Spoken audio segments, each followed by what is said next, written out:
Jeshi la Kujenga Taifa JKT limetoa tamko zito kwa kaunti mbalimbali ambazo zimekuwa zikisambaza taarifa zisizo na ukweli kuhusu jeshi hilo la JKT, ambapo taarifa hii imesema kwamba Jeshi la Kujenga Taifa JKT limewataka watu wote waliofungua akaunti za kugushi katika mitandao ya kijamii wakitumia jina, nembo, rangi, namba za vikosi au majina ya makambi ya JKT kufungwa mara moja.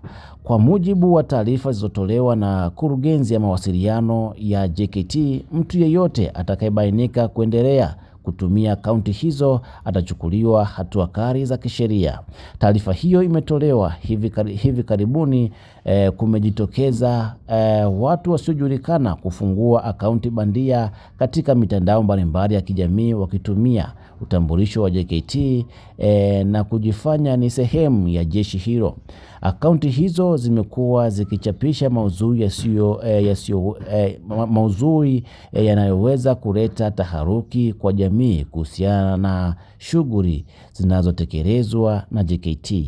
JKT imewataka wananchi kuwa waangalifu na kuhakikisha wanapata taarifa sahihi kupitia vyanzo rasmi vya jeshi hilo ili kuepuka kupotoshwa na taarifa zinazotolewa na akaunti hizo za kugushi.